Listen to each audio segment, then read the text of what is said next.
Graça e paz a todos. Agradeço a Deus por essa oportunidade,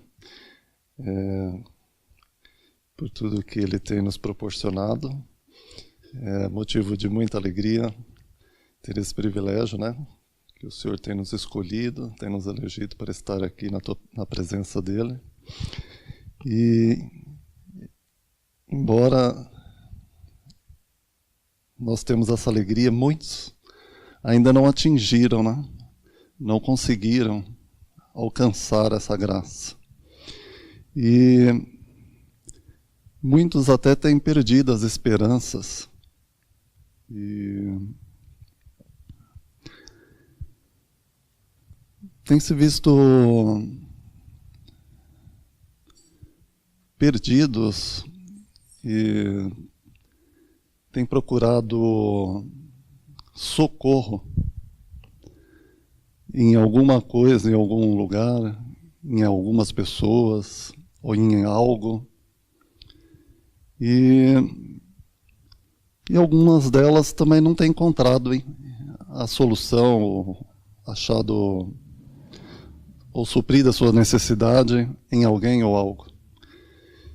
E então, essas pessoas até chegam a perder até mesmo a vontade de viver. E por que as pessoas perdem a razão de viver?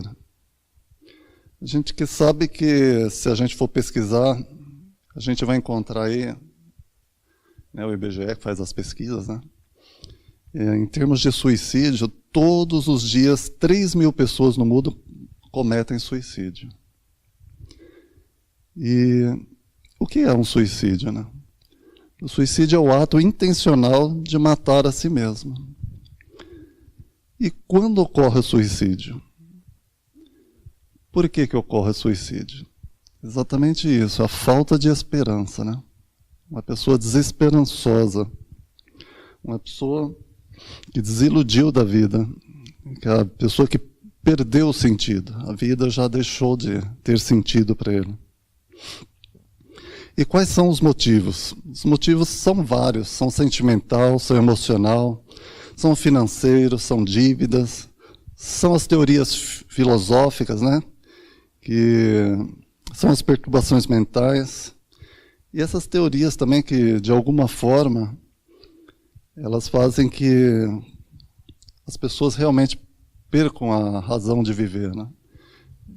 Ter essas teorias, em alguns países até são muito fortes, né? Onde até tem o maior número de suicídio, onde eles dizem que a vida não é nada, é só uma evolução, a gente está aqui só por um acaso, né, da evolução, do que surgiu, e que acaba perdendo o sentido, né? A pessoa, às vezes, olha para a vida e fala, eu não sou fruto de nada, não vim de nada, não vou para lado algum, e então ela a vida deixa de fazer sentido para ela. E é onde chega, aonde o inimigo também entra nessa, né? É onde ele alcança aí uma brecha, né? A famosa brecha, para atingir as vidas. E qual seria, né, a razão de viver? Qual é o nosso papel, né? Onde é que entra a igreja? Onde é que entra a Bíblia? O que nós podemos fazer para reverter essa situação? Então, nós sabemos que a maior razão de nós vivermos é Cristo. Mas, como é que nós chegamos a Cristo, né? Nós sabemos da nossa origem, da onde nós viemos, o que nós estamos aqui a fazer, e para onde nós iremos. Então isso nos dá uma razão de viver. Porque nós sabemos que nós fomos criados e nós temos um propósito aqui na Terra e nós iremos ao encontro do Criador um dia. Então é essa motivação que nos faz viver. É essa motivação que nós devemos passar para as outras pessoas. esse vazio que deve ser preenchido aos corações das pessoas. É essa mensagem que nós devemos levar às pessoas. E há vários processos também que podem levar a pessoa a sentir a necessidade ou a chegar a essa situação. Por exemplo, nós temos a angústia. A angústia é um dos fatores também que proporciona as pessoas chegarem a esse estado. Outro fator também é a opressão, porque às vezes nós achamos que isso só acontece lá fora, né? As pessoas que não têm Cristo. Mas nós também que temos Cristo, nós somos às vezes muito oprimidos, né? Pelo inimigo, porque ele quer que nós percamos a nossa fé em Cristo. E é onde ele começa a nos oprimir, onde vem as opressões. Então ele começa a jogar nas nossas vidas, nas nossas mentes, que é tudo mentira, que veja lá a vida daquela pessoa, começa a colocar tipo Deus como injusto, né? Uma pessoa injusta. Então, porque você serve a Deus e não tem nada, aquele que não serve, e nem crê em Deus e é tão bem de vida, né? Então ele começa a colocar dúvidas no seu coração. E essa dúvida, ela começa a criar uma revolta também, né? E até mesmo a colocar tudo contra aquilo que vem sido, né, vivido e aprendido. E a opressão bem acentuada, ela passa para ser, se não me engano, obsessão. Agora, eu ia anotar aqui e esqueci, foi uma falha minha. E depois passa são 3 graus, né? 4. Da angústia passa a opressão, depois acho que é a obsessão, e depois vem a possessão. Então, ele quer chegar até a possessão, é onde ele domina a sua mente, ele passa a dominar todo o seu corpo. E nisso ele vem usando, né, essas situações, a angústia, depois ele vem com a opressão, querendo colocar algo que você venha te desmotivar, venha te abater, venha te deixar prostrado diante da situação. Então ele vem te oprimindo. Ele vem colocando algo negativo na tua vida para que você se afaste de Cristo, se afaste de Deus. Porque Deus é o contrário disso, né? A nossa vida não é baseada naquilo que nós vemos, né? No que nós temos. E sim na promessa de Cristo, né? No alcançar as coisas não neste mundo, mas no mundo vindouro, né? Que é a salvação eterna. Então, as coisas dessa vida, nós não devemos dar atenção ao inimigo, deixar que ele infiltre em nós valores nessa vida, né? Porque é fácil, quando nós nos apegamos às coisas dessa vida, nós desiludirmos. Porque, primeiro que aqui tudo é passageiro, né? E como o inimigo sabe que tudo aqui é passageiro, então é muito fácil ele tirar de você um emprego, ou Deus permitir que tire um emprego, então ele vai usar aquilo para te atingir. Então, quando você tem uma perda ou algo dessa natureza aqui na Terra, o inimigo ele vai tentar atingir você nesse momento. E é onde ele vai te oprimir, vai fazer com que você perca, né, a fé, a sua comunhão com Deus, tirar o seu objetivo, o seu propósito que você tem. E é onde você começa a ficar abatido. É onde você tem uma sensação desagradável, um aperto.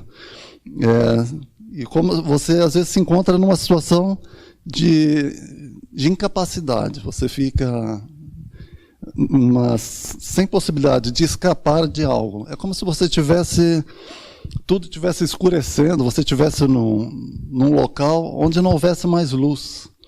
E então você se vê perdido, você se vê sem saída, você quer uma luz, né, uma solução, algo, mas você não consegue mais enxergar, porque ele já te oprimiu tanto que você começou a ficar sem força, sem possibilidade de prosseguir adiante.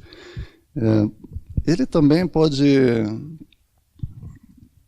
usar isso no seu psicológico, no seu emocional, usando também pessoas e grupos. Às vezes até a própria pessoa da igreja, às vezes a gente não quer dizer que a pessoa fez aquilo de propósito, mas o inimigo acabou usando aquilo que a pessoa falou para ficar na tua cabeça, né? Às vezes, coitado do irmão, nem percebeu, nem fez nem por maldade, né? Mas o inimigo ele já veio, né, trabalhar. Né? Aí fala assim, olha, ele falou isso, então você é isso, você é aquilo. E o irmão quis dizer isso, então ele começa a te colocar contra o irmão e te fazer com que você diminua, né, diante daquele irmão. Falar, o irmão né, ele é melhor, né, ele tem mais capacidade, ele quis dizer que você não consegue. Então, às vezes, o inimigo usa as pessoas, os grupos, onde nós estamos, para atingir aquele objetivo que ele quer, né? Nos afastar de Cristo. E dominar a vida completamente, que é a possessão. Geralmente, irmãos, a possessão só acontece com as pessoas que não são cristãs. As pessoas que são cristãs, o máximo que ele consegue é atingir alguns pontos. É claro que se a pessoa não se humilha diante de Deus, ele não busca a presença de Deus, ele também pode ser atingido pela possessão, porque a pessoa, quando deixa Deus, ele sai da presença de Deus totalmente, ele desacredita, perde a fé, então o inimigo ele toma posse. Mas, graças a Deus, essa é a minoria, né? Não é a maioria, porque as orações, a intercessão e o propósito de Deus em cada vida, Deus tem nos poupado disso, né? Deus tem poupado a igreja por passar por essa situação. Outra coisa que eu quero falar. Sim, o que nós podemos fazer para evitar essa situação? Como é que nós podemos neutralizar isso, né? Neutralizar as astúcias ciladas do inimigo? Como nós podemos neutralizar essas situações que ele vem nos deixando, né, tentando, né, nos influenciar? Qual que são as causas? Por exemplo, algumas causas frequentes, a prática do pecado. As pessoas que vivem, né, pecando, as pessoas que deixam ser dominadas pelo pecado, os pecados ocultos, não confessados, isso também deixa uma brecha, né, para o inimigo trabalhar. Os ressentimentos, a ira, a inveja, amarguras guardadas e o abandono de uma vida de oração. Deixar de lado a leitura bíblica, sair do convívio dos irmãos da igreja e dúvidas em relação a Deus e seu poder e a falta de fé nele. Então, essas são as causas que proporcionam isso. E é o que nós não devemos permitir que isso aconteça em nossas vidas. Nós não devemos permitir que a ira tome conta, que a inveja tome conta, que os ressentimentos tome conta, que os nossos pecados sejam confessados a Cristo. E que nós não vivenciamos, né, a prática do pecado, que as amarguras não sejam cultivadas, né, mas nós podemos liberar o perdão, não abandonar a vida de oração. Nós temos que ter uma vida de oração constante. Oração é falar com Deus. Falar com Deus fala de comunhão. Então nós temos que ter uma comunhão constante com Deus. Nós temos uma comunhão constante, nós podemos ouvir a voz do Espírito. Embora nós possamos estar sendo oprimidos, né? Sendo opressos pelo inimigo, mas se nós estivermos em constante oração, nós também podemos ouvir a voz de Cristo. E aonde surge o efeito em nossas vidas. deixar o convívio com os irmãos da igreja. Isso também é muito importante, irmãos. Tem pessoas que falam assim, a igreja, não é preciso ir à igreja, em casa mesmo eu adoro ao Senhor. Mas aqui é onde os irmãos, nós ajudamos uns aos outros. Assim como também o inimigo usa alguns, né, para nos animar, mas se a gente está em constante oração, e nós temos também o discernimento, né, para saber quando é a voz de Deus e a voz do inimigo, né? Então, o inimigo vem, talvez, falar mal do irmão, né? E você logo já diz, não, o irmão estava com boas intenções, não foi isso que ele quis dizer. Então, você já neutraliza ali o inimigo, né? Você vai evitando essa opressão, você vai cortando ali o mal pela raiz, né? Você não vai deixando que aquilo se aprofunde, não chega a um estado do que ele quer, que é a possessão, que ele quer tomar posse de você. Mas nós vamos repreendendo através dessas armas, né? Convivendo com os irmãos, deixando que a vida dos irmãos seja realmente uma bênção para nossas vidas e não o lado negativo, né? Pensando sempre bem do irmão, né? Tem um versículo em Provérbios que fala que não pense mal do teu irmão, porque ele vive ao teu lado confiadamente. É mais ou menos assim. Não estou lembrado exatamente como que é, mas é esse sentido que tem. Quer dizer, o irmão está ali confiante, né? Tá naquela confiança em ti, e você pensando mal do irmão, né? Às vezes o irmão gosta do irmão, né? Eu falei, e você pensando mal do irmão. Então, essa outra brecha também que o inimigo usa muito. Mas está sempre pensando o bem do irmão e não o mal. Convivendo com os irmãos, pensando sempre o melhor do irmão. E em relação a Deus, não deixar que as dúvidas cheguem até nós. Eu cometi um erro grande e hoje me arrependo muito. E quando eu estava em Portugal, eu tive muito tempo em casa, então comecei a vasculhar a internet, né? Então encontrei um livro lá de uma ateísta. E aí eu falo que eu caio na besteira de ler, né? E eu fiquei bem chocado, aquilo mexeu muito com a minha estrutura. E eu praticamente quase que me abalei, né? Eu até lembrei logo do versículo, né? Aqueles que creem em Deus não se abalam, mas eu ali estremeci. Porque ele praticamente destruiu a Bíblia. E eu fiquei assim, né? Mas o Espírito Santo, ele é tremendo, né? Porque, primeiro que eu já tinha muitas experiências com Deus, e aquilo logo se reverteu. Mas é uma das coisas que o inimigo implanta, né? A dúvida no coração da gente. Mas virava e mexia, o inimigo vinha naquilo que eu tinha lido e lembrava, né? Tá vendo? Exatamente aquilo que ele falou. Tá vendo? Aquilo ali é exatamente aquilo que ele falou. Tá vendo? Aquilo ali que ele está fazendo é exatamente o que ele está escrito lá naquele livro. Então ele joga dúvidas no seu coração. E é uma coisa que nós não devemos permitir. É que a nossa fé seja abalada. Que a nossa fé venha abaixo com essas influências. Então ali o Espírito Santo vem me restaurando, vem usando os irmãos, tá aí a importância do convívio com os irmãos. Vem usando os irmãos e vem falando que a nossa comunhão não deve ser com os ímpios, com os incrédulos. Já diz lá em Salmo 1, né? Que nós não devemos estar na roda dos escarnecedores. Então, se não devemos estar na roda dos escarnecedores, devemos estar aqui na presença do Senhor, na roda dos irmãos, que louvam e engrandecem o nome do Senhor. Então, para quê? Para que não venha surgir essas más influências, para que não venha abater a nossa fé. Tá vendo? Eu não ia falar nada, já ultrapassei o tempo. Bom, então vamos finalizar, concluir. O que nós podemos fazer, então, para alcançar as suas vidas? E de que maneira?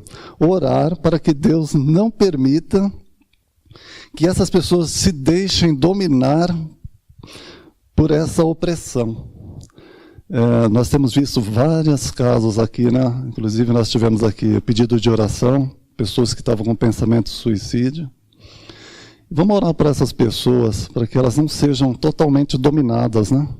Para que elas resistam, tenham forças, que através de nós, das nossas vidas, né? Nós sejamos instrumentos, sejamos vasos de Deus, um canal de bênção, para que elas possam enxergar essa luz, porque elas estão no escuro, né?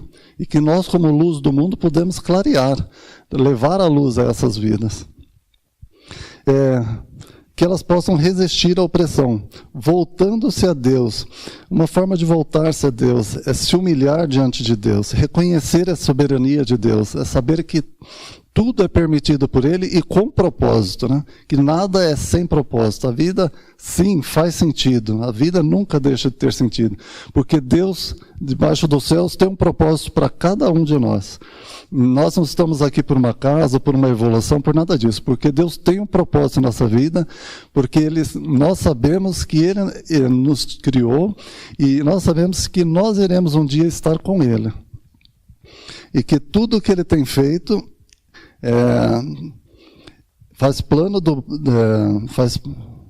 parte do plano dele sobre nossas vidas, ainda que difícil, né? Ainda que por aflições que passamos, mas isso faz parte do propósito de Deus para com a nossa vida e até mesmo espiritual, para que nós possamos crescer espiritualmente na fé em Cristo.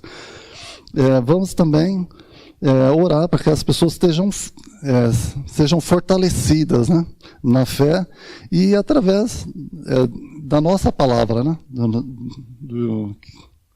usando nós através da palavra. E aqui um desafio para os irmãos, né? Em Tiago 4,7 diz: sujeitai-vos, pois, a Deus e resisti o diabo e ele fugirá de vós. O desafio é esse, que nós possamos, no dia a dia, todo dia, firmes, buscar a presença do Senhor em oração, em jejum, sujeitando a Deus, nos humilhando, reconhecendo a soberania dEle e resistindo o diabo. É naquela hora que vem aquela vontade, né, de jogar tudo para o alto, de pensar mal do irmão, de falar mal do irmão. Vamos resistir o diabo, né? Vamos ter resistência. Não vamos pensar mal do irmão, mas vamos resistir o inimigo. Vamos derrotar ele através da palavra de Cristo. Parei. Deus abençoe.